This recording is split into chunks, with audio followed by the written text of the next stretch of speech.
El siglo XXI, nueva edad en la historia de la filosofía, en tanto diálogo mundial entre tradiciones filosóficas. Un ensayo de Enrique Dussel de la Universidad Autónoma Metropolitana de Iztapalapa.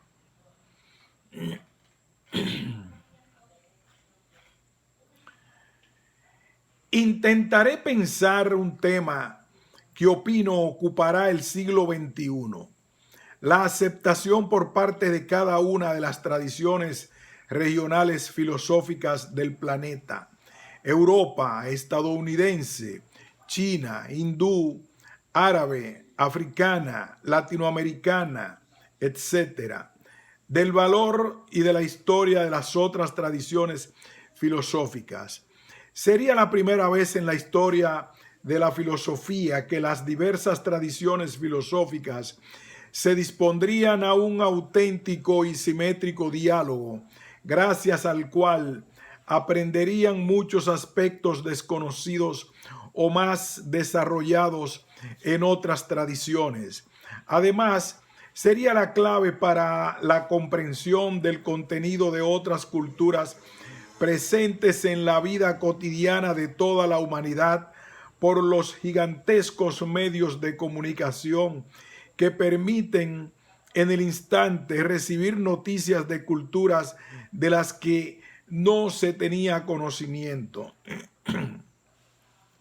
Será un proceso de mutuo enriquecimiento filosófico que exige éticamente reconocer a todas las comunidades filosóficas de otras tradiciones con iguales derechos de argumentación, superando así un moderno eurocentrismo hoy imperante que lleva a la infecundidad y frecuentemente a la destrucción de notables descubrimientos de otras tradiciones.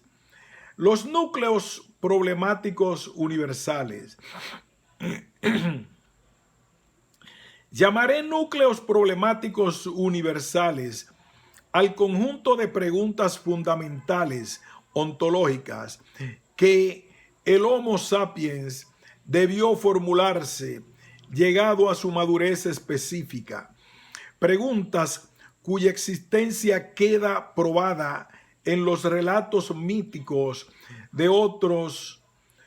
todos los pueblos. Dado su desarrollo cerebral con capacidad de conciencia, autoconciencia, desarrollo lingüístico, ético, de responsabilidad sobre sus actos y social, el ser humano enfrentó la totalidad de lo real para poder manejarla con el fin de reproducir y desarrollar la vida humana comunitaria.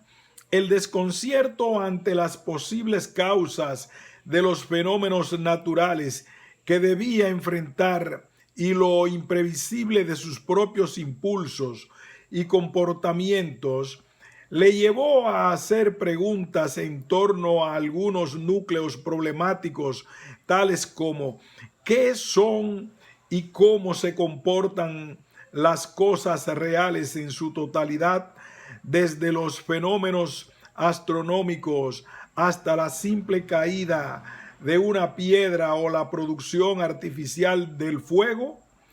¿En qué consiste el misterio de su propia subjetividad, el yo, la interioridad humana? ¿Cómo puede pensarse el hecho de la espontaneidad humana, la libertad, el mundo ético y social? Y al fin, ¿cómo puede interpretarse el fundamento último de todo lo real del universo? Con lo que surge la pregunta acerca de lo ontológico en aquello que, ¿por qué el ser y no más bien la nada? Estos núcleos problemáticos debieron inevitablemente hacerse presentes cuestionando a todos los grupos humanos desde el más antiguo paleolítico.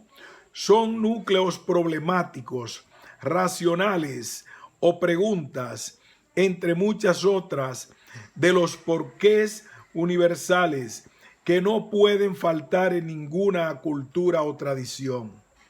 El contenido y modo de responder a estos núcleos problemáticos lanzan y disparan desarrollos muy diversos de narrativas racionales. Si por racionales se entiende el simple dar razones o fundamento que intentan interpretar o explicar los fenómenos, es decir, lo que aparece en el nivel de cada uno de esos núcleos problemáticos.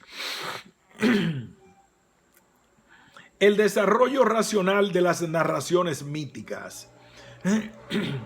La humanidad siempre e inevitablemente, sea cual fuere el grado de su desarrollo y en sus diversos componentes, expuso lingüísticamente las respuestas racionales, es decir, dando fundamento, el que fuera y mientras no sea refutado, a dichos núcleos problemáticos por medio de un proceso de producción de mitos, una mitopoiesis. La producción de mitos fue el primer tipo racional de interpretación o explicación del entorno real del mundo, de la subjetividad, del horizonte práctico ético o de la referencia última de la realidad que se describió simbólicamente. Los mitos, narrativas simbólicas, entonces, no son irracionales ni se refieren solo a fenómenos singulares. Son enunciados simbólicos y por ello de doble sentido. Se exigen para su comprensión todo un proceso hermenéutico que descubre las razones en este sentido son racionales y contienen significados universales en cuanto se refieren a situaciones repetibles en todas las circunstancias y construidos con base en conceptos, categorizaciones cerebrales, de mapas cerebrales que incluyen a millones de grupos neuronales por las que se unifican en su significado múltiples fenómenos empíricos y singulares que enfrenta el ser humano. Los numerosos mitos que se ordenan en torno a los núcleos problemáticos indicados se guardan en la memoria de la comunidad, al comienzo por tradición oral y desde 3 milenios antes de Cristo, ya escritos, donde serán colectados, recordados e interpretados por comunidades de sabios que se admiran ante lo real, pero el que no haya explicación y se admira reconoce su ignorancia, por lo que el que ama el mito, filomitos, es como el que ama la sabiduría, filósofos. Según la expresión de Aristóteles, metafísica, nacen así las tradiciones míticas que dan a los pueblos una explicación con razones de las preguntas más arduas que acuciaban a la humanidad y he denominado los núcleos problemáticos. Pueblos tan pobres y simples como los Tupinambas de Brasil, estudiados por Claude Lévi-Strauss, cumplen sus funciones en todos los momentos de su vida, gracias al sentido que les otorgaban sus numerosísimos mitos. Las culturas, al decir de Paul Ricoeur, tienen por su parte un núcleo ético mítico, lenoyau ético mítique.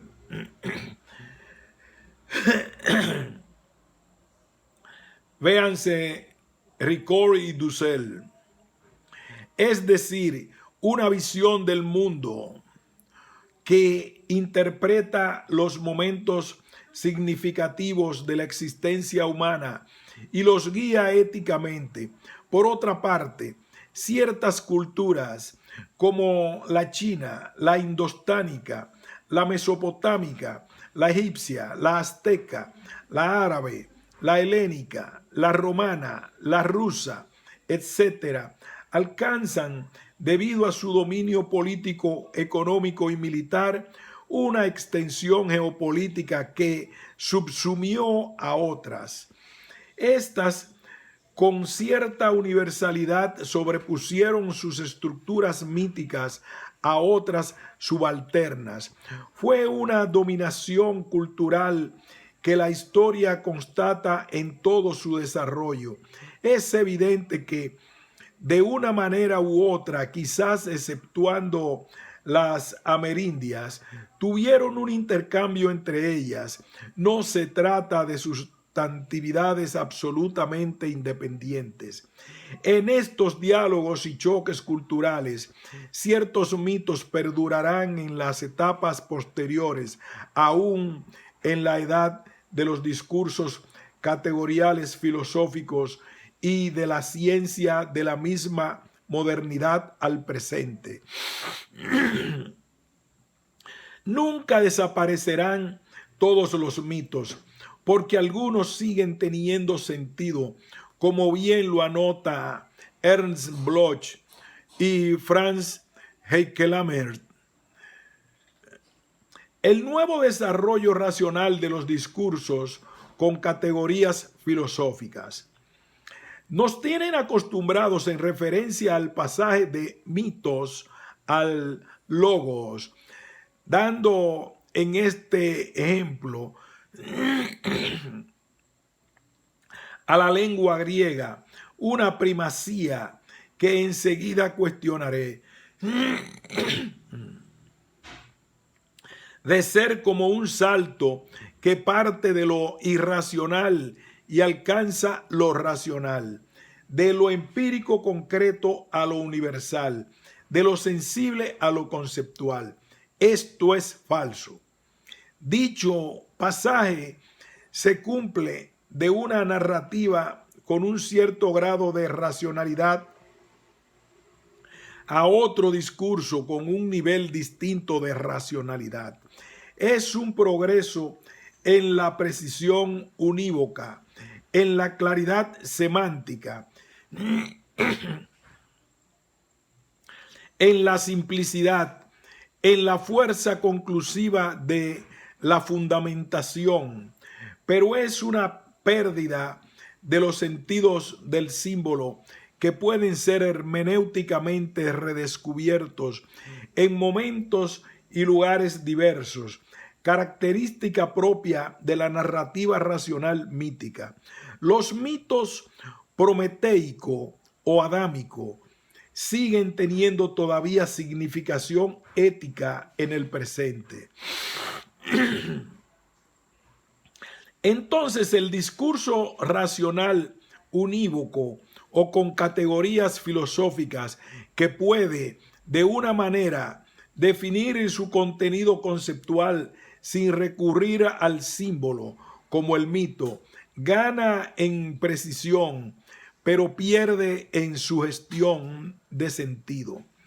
Es un avance civilizatorio importante, abre camino en la posibilidad de efectuar actos de abstracción, análisis, separación de los contenidos semánticos de la cosa o fenómeno observado, del discurso y en la descripción y explicación precisa de la realidad empírica, para permitir al observador un manejo más eficaz en vista de la reproducción y desarrollo de la vida humana en comunidad. La mera sabiduría Si por esta se entiende el exponer con orden los diversos componentes de las respuestas a los núcleos problemáticos indicados, se torna ahora como el contenido de un oficio social diferenciado que se ocupa del esclarecimiento, exposición y desarrollo de ella misma. En una sociología de la filosofía, las comunidades de filósofos forman agrupaciones diferenciadas de los sacerdotes, artistas, políticos, etc. Los miembros de estas comunidades de sabios ritualizados, constituyendo escuelas de vida estrictamente disciplinada, desde el Calmecá azteca hasta la Academia ateniense, o los sabios de la ciudad de Memphis en el Egipto del milenio 3 a.C. Fueron los llamados amantes de la sabiduría, filósofo, entre los griegos. En su sentido histórico, los amantes de los mitos también eran estrictamente amantes de la sabiduría, y por ello los que posteriormente serán llamados filósofos deberían más bien ser denominados filólogos, y por logos se entiende el discurso racional con categorías filosóficas que ya no usan los recursos de la narrativa simbólica mítica, sino de manera excepcional y como ejemplo para ejercer sobre ellos una hermenéutica filosófica. Dejar atrás la pura expresión racional mítica y depurarla del símbolo para semánticamente dar a ciertos términos o palabras una significación unívoca, definible con contenido conceptual, fruto de una elaboración metódica, analítica, que va del todo a las partes para ir fijando su significado preciso, se fue dando en todas las grandes culturas urbanas del Neolítico. La narrativa con categorías filosóficas se fueron dando entonces en India, posterior a los Upanishads, en China, desde el libro de las mutaciones o Qin, en Persia, en Mesopotamia, en Egipto, con textos como el denominado filosofía de Memphis, en el Mediterráneo oriental, entre fenicios y griegos, en Mesoamérica, maya y azteca, y en los Andes, entre los aymarás y quechuas que se organizaron en el imperio inca, etc. Así, entre los aztecas, Quetzalcóatl era la expresión simbólica de un dios dual originario, siendo el quetzal la pluma de un bello pájaro tropical que significaba la divinidad, y Coatl significaba el gemelo o hermano igual.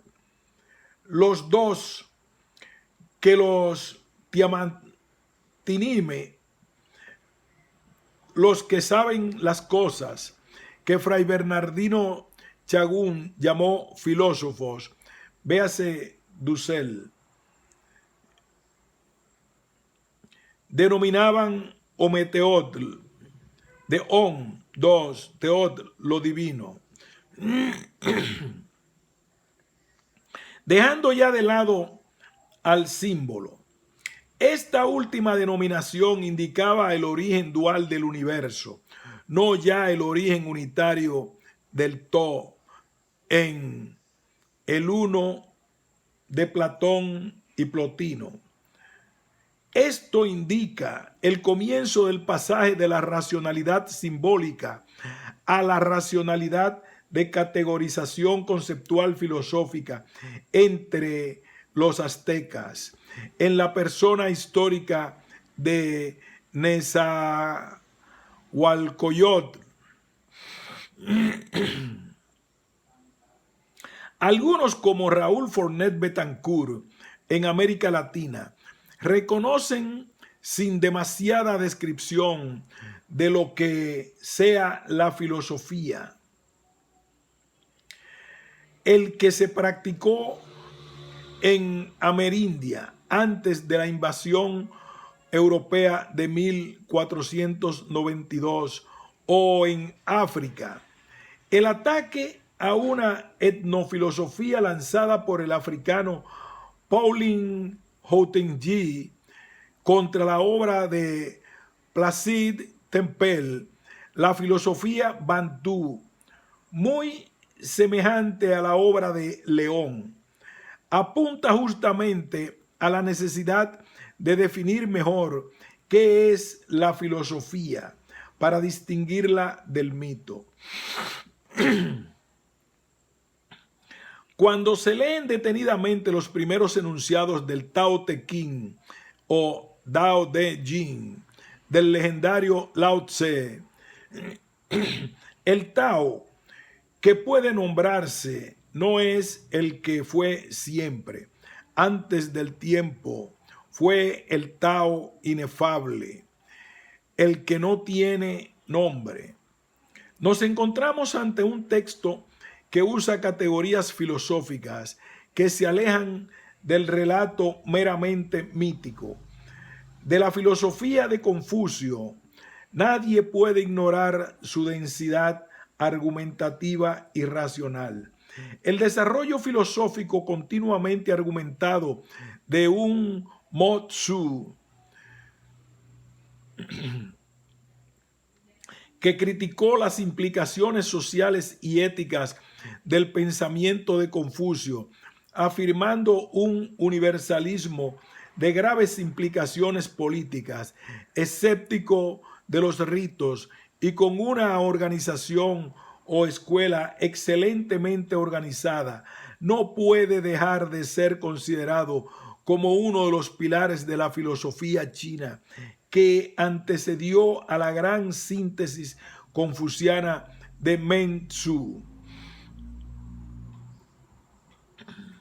Esta filosofía atravesará 2500 años con clásicos en cada siglo y aún en la modernidad europea, tales como Wang Yang-min, que desarrolló la tradición neoconfuciana que se prolonga hasta nuestros días, la cual no solo influyó en Mao Zedong, sino que también cumple la función que el calvinismo tuvo en el origen del capitalismo actual en China, Singapur, entre otros, o Huang Zhuzi, gran renovador de la filosofía política.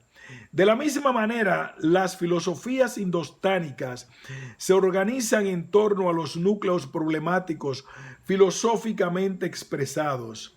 Leemos en el Chandogya Upanishad, en el comienzo, querido, este mundo fue solo ser, solo uno, sin un segundo. Algunos opinan en el comienzo, verdaderamente, el mundo fue solo no ser, solo uno, sin un segundo, donde el no ser emergió el ser. Pienso, querido, ¿cómo pudo ser esto? ¿Cómo pudo el ser emerger del no ser? Por el contrario, querido, en el comienzo del mundo fue solo el ser. Citando en Embre,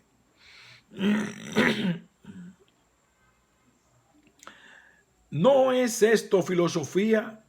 ¿Sería por el contrario Parménides o Heráclito filósofos y no los de la India? ¿Cuál sería el criterio de demarcación entre el texto citado y el de los presocráticos?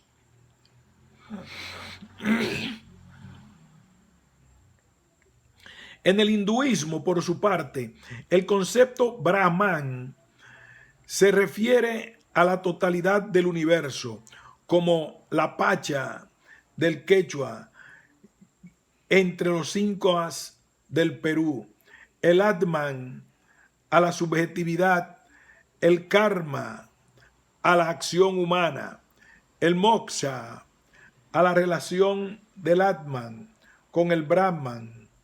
A partir de estos núcleos se constituye un discurso categorial filosófico desde el siglo V antes de Cristo con Sankara. La filosofía india alcanzó un desarrollo clásico que continúa hasta el presente. En tanto, la filosofía budista, a partir de Siddhartha Gautama, rechaza los conceptos de Brahma y Atman, ya que la totalidad del universo es un eterno devenir interconectado. Patitya Samantpada, negando claramente las tradiciones míticas como las de los Vedas y construyendo una narración estrictamente racional, lo que no está, como en todas las filosofías, exenta de momentos míticos, tales como la ensomatosis, sucesivas reincorporaciones del alma. Por su parte, el jainismo, cuyo primer representante fue Vardhamana Mahavira, defiende ontológicamente la Tadvarta Sutra, la no violencia, no posesión, no determinación, desde un vitalismo universal de gran importancia ante el problema ecológico actual. Con esto quiero indicar claramente que la filosofía no solo nació en Grecia en el tiempo, ni puede tomársele como el prototipo del discurso filosófico por su contenido. De allí el error de muchos que, en vez de describir los caracteres que deben definirse como criterios de demarcación entre el mito y el discurso categorial filosófico, tienden a tomar la filosofía griega como la definición misma de la filosofía en cuanto tal. Esto es confundir la parte con el todo.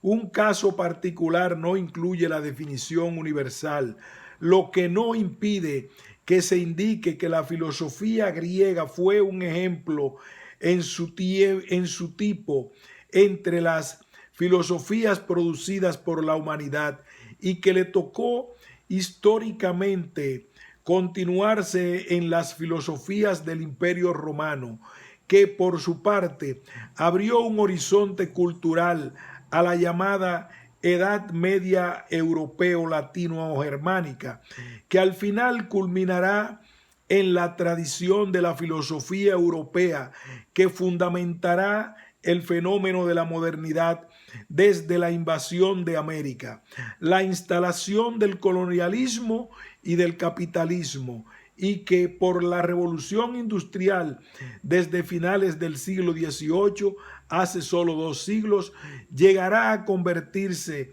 en la civilización central y dominadora del sistema mundo hasta el comienzo del siglo XXI.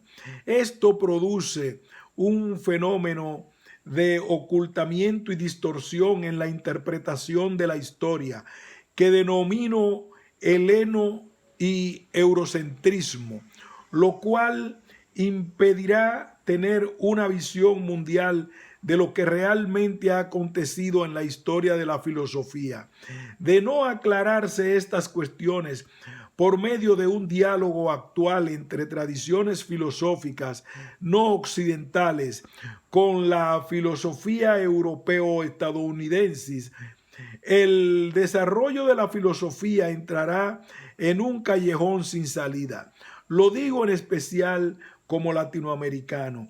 Por lo tanto, suena un poco ingenua la siguiente reflexión de Edmund Husserl, repetida por Martin Heidegger en general en Europa y Estados Unidos.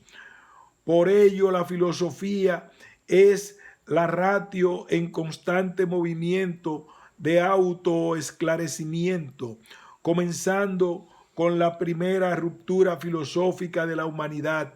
La imagen que caracteriza a la filosofía en un estadio originario queda caracterizada por la filosofía griega como la primera explicación a través de la concepción cognitiva de todo lo que es como universo. En América Latina, David Sobrevilla sostiene la misma posición.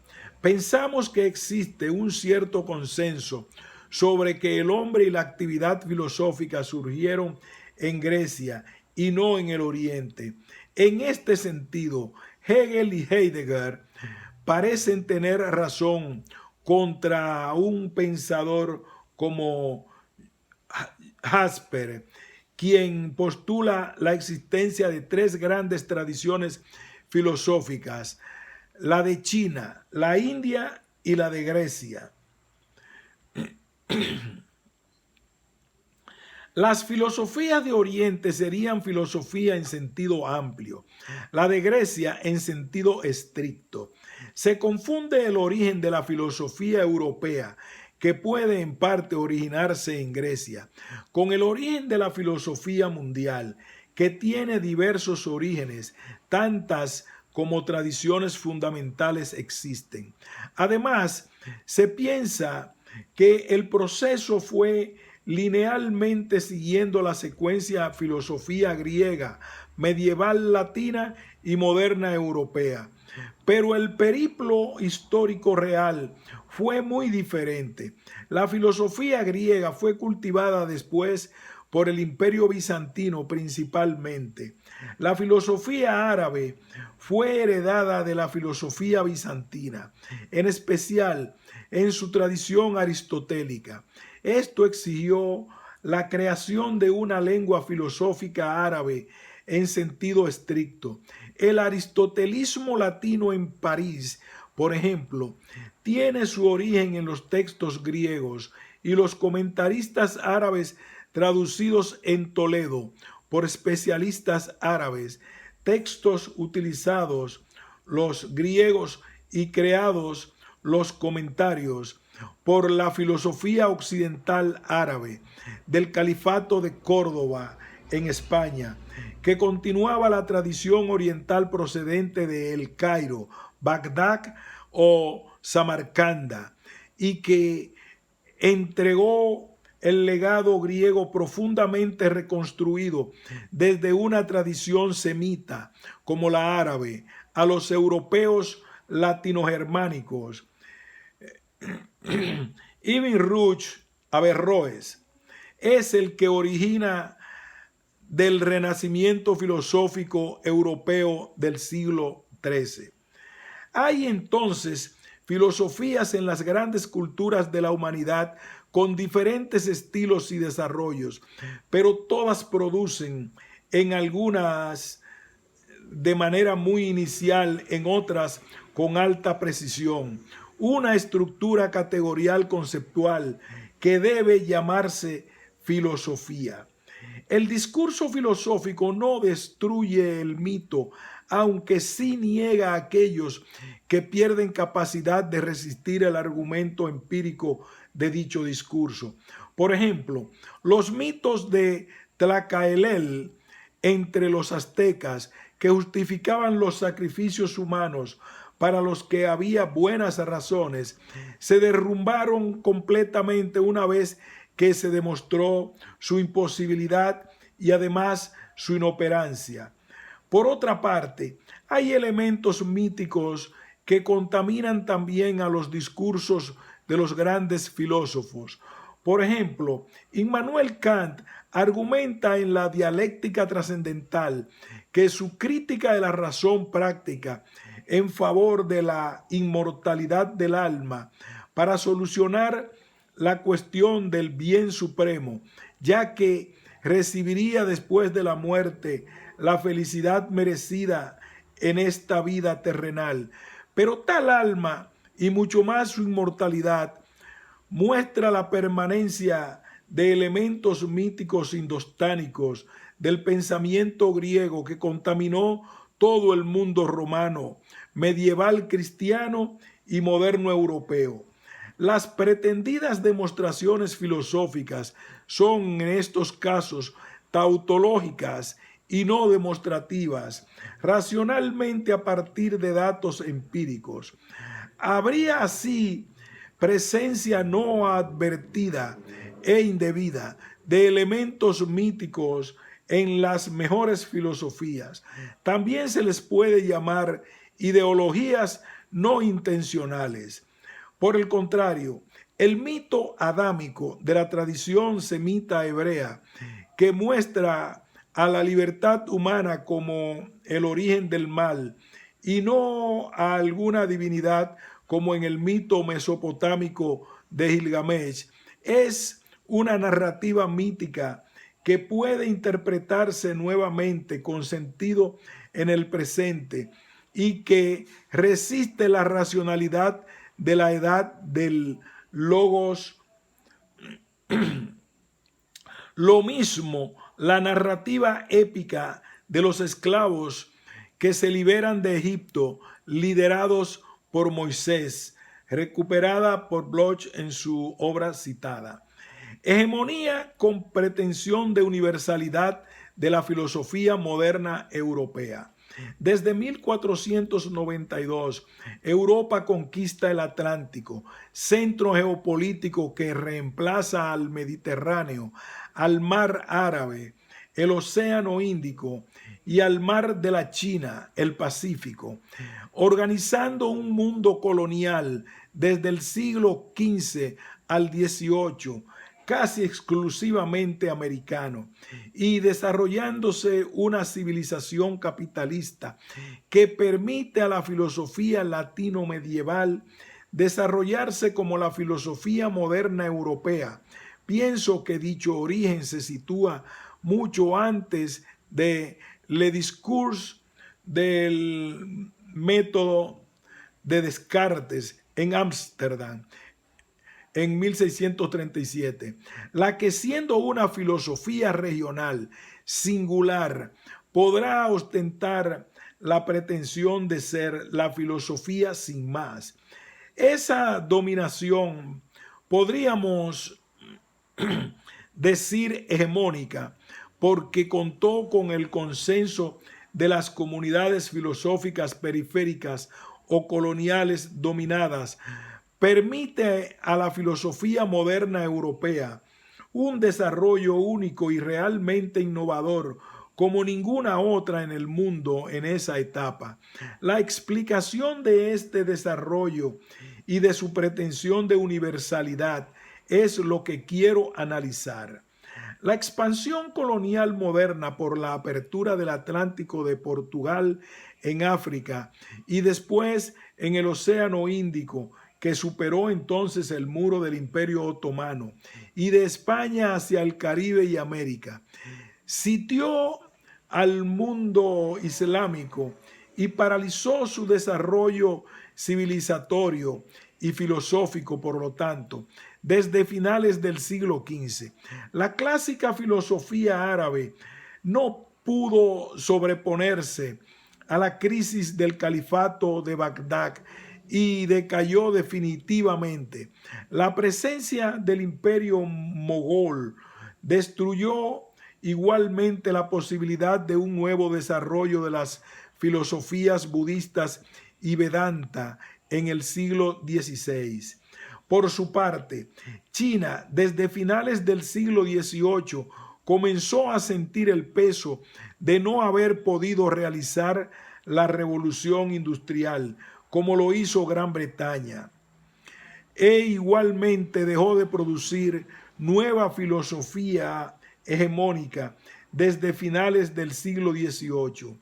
En América Latina, el proceso de la conquista española destruyó todos los recursos teóricos de las grandes culturas amerindias y posteriormente Las colonias españolas y lusitanas tampoco superaron los logros de la escolástica renacentista del siglo XVI, no alcanzando gran creatividad por medio de la escolástica barroca.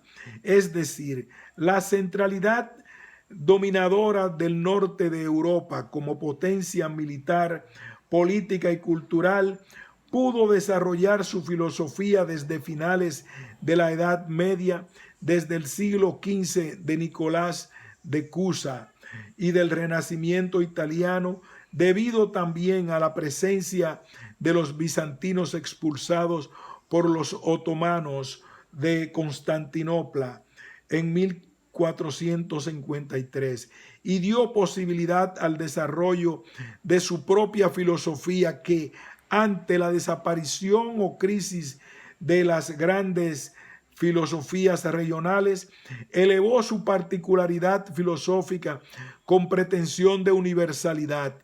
La filosofía moderna europea aparecerá a sus propios ojos entonces y a los de las comunidades de intelectuales de un mundo colonial en extrema postración, paralizado filosóficamente como la filosofía universal, situada geopolítica, económica y culturalmente en el centro, manipulará desde ese espacio privilegiado la información de todas las culturas periféricas. Estas culturas periféricas ligadas al centro y desconectadas entre ellas, es decir, la única relación existente se daba del sur colonial al norte metropolitano europeo, sin conexiones sur-sur. Transcurrirán por la edad de la modernidad europea, cultivando un desprecio creciente por lo propio, desde el olvido de sus propias tradiciones y confundiendo el alto desarrollo producto de la revolución industrial en Europa con la verdad universal de su discurso, tanto por sus contenidos como por sus métodos. Es esto lo que le permitirá a Hegel escribir que la historia universal va desde el este hacia el oeste. Europa es absolutamente el fin de la historia universal. El mar Mediterráneo es el eje de la historia universal.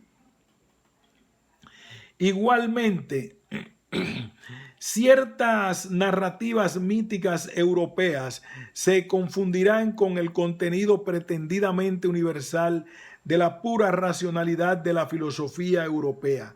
Hegel mismo dirá que el espíritu germánico es el espíritu del mundo nuevo, la modernidad, cuyo fin es la realización de la verdad absoluta, no advirtiendo que dicho espíritu es regional, europeo cristiano y no taoísta, vedanta, budista o árabe, por ejemplo, y no mundial, y que su contenido no expresa la problemática de otras culturas y por ello no es un discurso filosófico universal, sino que incluye muchos componentes de una narrativa mítica. ¿Qué significa en la racionalidad filosófica estricta universal el espíritu del cristianismo? ¿Por qué no el espíritu del taoísmo, del budismo o del confucianismo? Ese espíritu es completamente válido como componente de una narrativa mítica con sentido para los que habitan dentro del horizonte de una cultura regional como Europa, pero no como contenido racional filosófico de base empírica de validez universal, como lo pretendía la filosofía moderna europea. El eurocentrismo filosófico, entonces, tiene una supuesta pretensión de universalidad, siendo en verdad una filosofía particular que en nuestros aspectos puede ser subsumida por otras tradiciones. Es sabido que toda la cultura es etnocéntrica, pero la cultura europea moderna fue la primera cuyo etnocentrismo fue mundial, teniendo como horizonte World System. Diríamos un Immanuel Wallenstein, pero esa pretensión termina cuando los filósofos de las otras tradiciones filosófico, mundial, culturales, toman conciencia de su propia historia filosófica y del valor situado de las mismas. Universalidad filosófica y particularidad cultural. Todo lo dicho no niega que se da un nivel donde el discurso filosófico toma en cuenta a los núcleos problemáticos fundamentales y puede abordar respuestas con validez universal, es decir, como un aporte a ser discutido por otras culturas, ya que se trataría de un problema humano en cuanto tal, universal. El intento, por ejemplo, del Karl Otto Appel de definir las condiciones universales de validez de un discurso argumentativo descubre, en primer lugar, que para que dicha validez sea posible, es necesario otorgar al otro argumentante posibilidades simétricas de intervenir en la discusión. De no ser así, la conclusión de esta no sería válida por el que no ha podido participar con iguales condiciones. Se trata de un principio ético epistemológico formal, sin contenido material valorativo particular de ninguna cultura, que puede ser aceptado como un logro a ser problematizado por las otras culturas. De la misma manera que haya condiciones histórico-materiales referentes a la afirmación y crecimiento de la vida humana, que son universalmente necesarias para la existencia humana y por lo tanto económicas. Por ejemplo, ya que somos sujetos corporales y vivientes, como propuso Karl Marx, parecen ser universalmente válidas para todas las culturas. La universalidad formal abstracta de ciertos enunciados o principios que pueden ser manejados de manera diferente en el nivel material de cada cultura, no niega que puedan ser puentes que permitan la discusión entre distintas tradiciones filosóficas. Esa metafilosofía es un producto de toda la humanidad, aunque exista en una cultura determinada. En alguna tradición, en una época determinada, que ha podido hacer más desarrollos que otras, pero de los cuales todas las demás tradiciones pueden aprender a partir de sus propios supuestos históricos. Por ejemplo, en el siglo X después de Cristo, en Bagdad, la matemática tuvo avances significativos, lo que de inmediato se volcó en el desarrollo de la filosofía aristotélico árabe, como un logro que fue útil a otras tradiciones. Una filosofía absolutamente postconvencional es imposible sin ninguna relación a una cultura concreta. Y todas las filosofías situadas inevitablemente en alguna cultura pueden, sin embargo, dialogar con las obras a través de los núcleos problemáticos comunes y las respuestas de los discursos categoriales filosóficos en cuanto humanos y por ello universales. La nueva edad del diálogo entre tradiciones filosóficas. Se ha insistido demasiado en esa función de la universalidad que ha cumplido la filosofía moderna europea, Con ellos se han ocultado otros grandes descubrimientos de otras tradiciones filosóficas. Por ello, de lo que se trata en el comienzo del siglo XXI, entonces, es de inaugurar un diálogo interfilosófico. En primer lugar, debemos comenzar el diálogo del norte con el sur, ya que esta coordenada nos recuerda la presencia todavía actual, después de 5 siglos, del fenómeno del colonialismo económico y político, pero igualmente cultural y filosófico. Las comunidades filosóficas de los países postcoloniales y sus problemas y respuestas filosóficas no son aceptadas por las comunidades hegemónicas metropolitanas. En segundo lugar, y por ello no menos importante, es necesario comenzar de manera seria y permanente un diálogo del sur con el sur para definir la agenda de los problemas filosóficos más urgentes a ser discutidos en África, Asia, América Latina o la Europa Oriental. Las reglas de tal diálogo deben formularse con paciencia. Como trabajo pedagógico propedéutico, es necesario comenzar a educar a las futuras generaciones con el mayor respeto a las otras tradiciones filosóficas, lo que conlleva un mayor conocimiento de esas filosofías. Por ejemplo, en el primer semestre de la historia de la filosofía de las carreras universitarias de filosofía, se debería iniciar con el estudio de los primeros grandes filósofos de la humanidad, donde serían expuestos las filosofías y los filósofos que produjeron las categorías germinales filosóficas en Egipto, africano, en Mesopotamia, incluyendo los profetas de Israel, en Grecia, en India, en China, en Mesoamérica o entre los incas. En un segundo semestre se estudiarían las grandes ontologías, incluyendo el taoísmo, confucianismo, hinduismo, budismo, filósofos griegos tales como Platón, Aristóteles, hasta Plotino, los romanos, etc.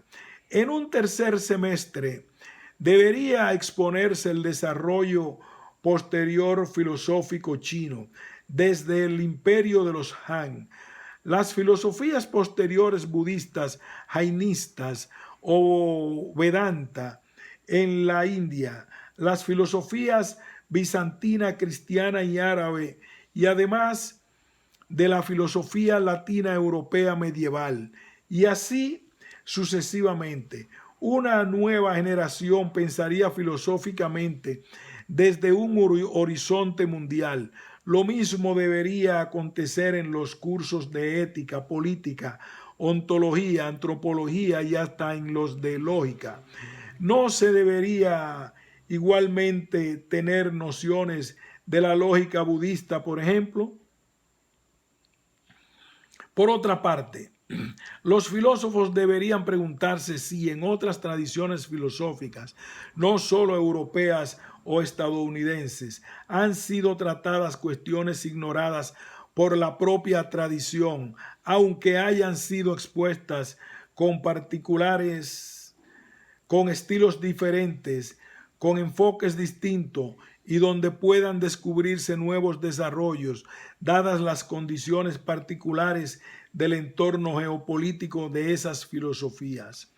No solo debe haber diálogo entre Oriente, un concepto ambiguo desde la descalificación de Edward Said, y Occidente, igualmente confuso, porque en ese caso África, América Latina y otras regiones quedarían excluidas. Es entonces necesaria una reformulación completa de la historia de la filosofía con el fin de comenzar a estar preparados para un diálogo. La obra pionera de Randall Collins, World Philosophy, apunta muchos aspectos relevantes que deben ser tomados en consideración. Pedagógicamente, al comparar en la geografía, espacio y a través de los siglos, tiempo, las grandes filosofías chinas, indostánicas, árabes, europeas, africanas, estadounidenses, aunque sin dedicar una sola línea sobre los 500 años de filosofía latinoamericana y menos aún las nacientes filosofías de las culturas urbanas anteriores a la conquista, clasificadas en generaciones y distinguiendo filósofos de primer, segundo o tercer orden, tarea realmente difícil, pero de suma utilidad, se descubren aspectos sumamente importantes y que hacen pensar a los filósofos, ya que el autor es un sociólogo, pero tiene gran información y produjo una obra de mucha utilidad para los filósofos. Diálogo interfilosófico mundial hacia un pluriverso transmoderno. Después de una larga crisis por el impacto de la cultura y la filosofía europea moderna, las filosofías de otras regiones, China, India, países árabes, América Latina, África, etc., comienzan a recuperar el sentido de su propia historia, sepultadas por el huracán de la modernidad. Tomemos, por ejemplo, a un filósofo árabe de una prestigiosa ciudad universitaria sumamente famosa desde hace más de 1000 años. Se trata de Mohamed Abed Jabri, de la Universidad de Fez, Marruecos. En el siglo XIII tenía 300.000 habitantes y donde, entre otros, fue a estudiar y enseñar Moshe ben Maimónides. En primer lugar, en sus dos obras, Crítica de la razón árabe y El legado filosófico árabe, Al-Farabi, Avicena, Abenpaz, Averroes, Abejaldún, Abed Jabri comienza por una afirmación valorativa de la filosofía de su tradición cultural árabe. Rechaza primero la tradición contemporánea interpretativa del fundamentalismo salafí que reacciona contra la modernidad sin reconstrucción creativa del pasado filosófico. 2. No admite tampoco la posición del safismo marxista, que olvida su propia tradición. 3. De igual manera niega la tradición eurocéntrica liberal, que no acepta la existencia de la filosofía árabe en el presente. Por su parte, conocedor del árabe como lengua materna, investiga de manera original, nueva, las tradiciones filosóficas de los grandes pensadores de las escuelas orientales, Egipto, Bagdad y hacia el oriente, bajo el influjo de Avicena, y de las escuelas occidentales del antiguo califato de Córdoba, incluyendo las regiones bereberes, por lo tanto a Fez en torno a Ibn Rushd. B.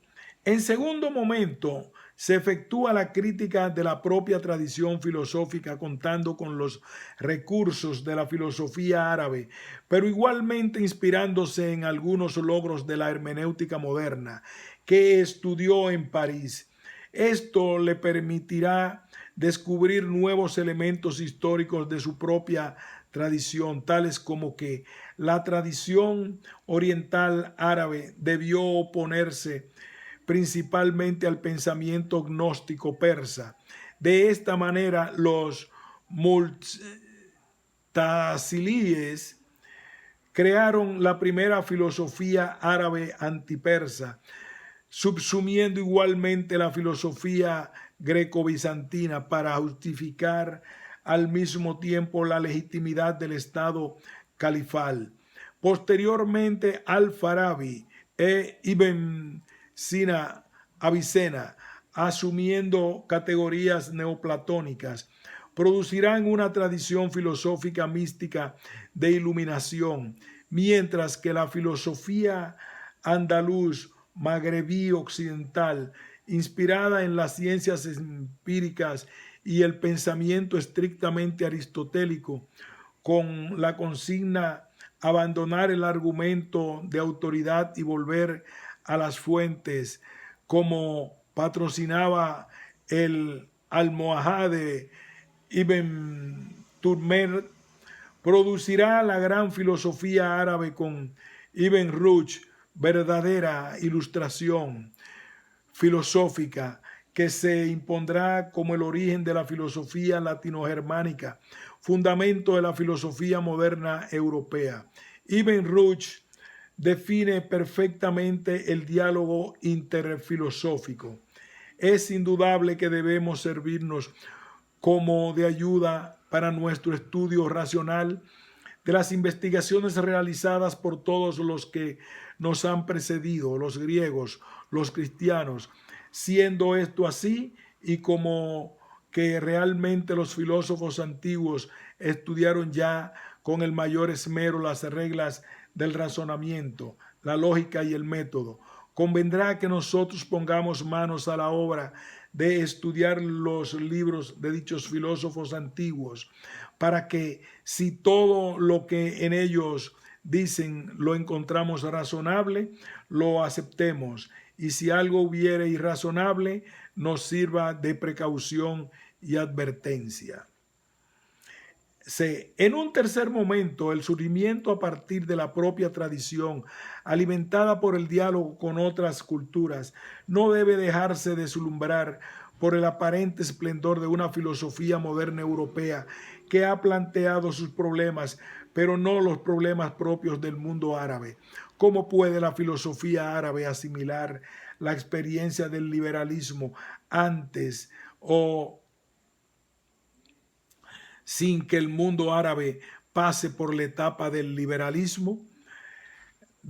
En cuarto lugar, un último tema, el diálogo que puede enriquecer a cada tradición filosófica deberían realizarlo los filósofos críticos y creadores de cada tradición y no los que simplemente repiten las tesis filosóficas ya consensuadas tradicionalmente.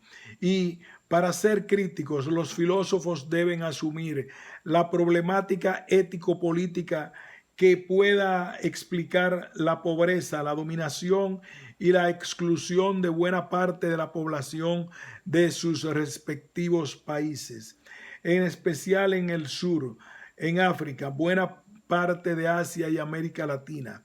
Un diálogo crítico filosófico supone filósofos críticos en el sentido de la teoría crítica que nosotros en América Latina llamamos filosofía de la liberación. La modernidad europea impactó a las restantes culturas, excepto China y Japón, y desechó aquello que no le era subsumible. Cuando habló de transmodernidad, quiero referirme a un proyecto mundial que intenta ir más allá de la modernidad europea y estadounidense. Por ello no puede ser postmoderno, porque este es una crítica parcial todavía europeo-estadounidense a la modernidad. Se trata, en cambio, de una tarea, en nuestro caso filosófica, que tiene como punto de partida el afirmar lo declarado por la modernidad como la exterioridad no valorizada, lo útil de las culturas. Los que se encuentran las filosofías periféricas o coloniales y desarrollar las potencialidades, las posibilidades de esas culturas y filosofías ignoradas, afirmación y desarrollo llevados a cabo desde sus propios recursos, en diálogo constructivo con la modernidad europeo-estadounidense. De esta manera, la filosofía árabe, en el segundo ejemplo expuesto, puede incorporar la hermenéutica de la filosofía europea, desarrollarla y aplicarla con el fin de efectuar nuevas interpretaciones del Corán que permitirían producir nuevas filosofías políticas o feministas árabes. Dos ejemplos posibles tan necesarios. Sería fruto de la propia tradición filosófica árabe, puesta al día por el diálogo interfilosófico, no solo en Europa, sino también en América Latina, India, China y la filosofía africana, en vista de una filosofía mundial futura pluriversa y por ello transmoderna, lo que supondría igualmente ser transcapitalista en el campo económico. Por mucho tiempo, quizás siglos, las diversas tradiciones filosóficas seguirán su propio camino. Sin embargo, en el horizonte se abre un proyecto mundial analógico de un pluriverso transmoderno que no es simplemente universal ni postmoderno. Ahora otras filosofías son posibles porque otro mundo es posible, como lo proclama el movimiento zapatista de liberación nacional de Chiapas, México. Fin de este ensayo.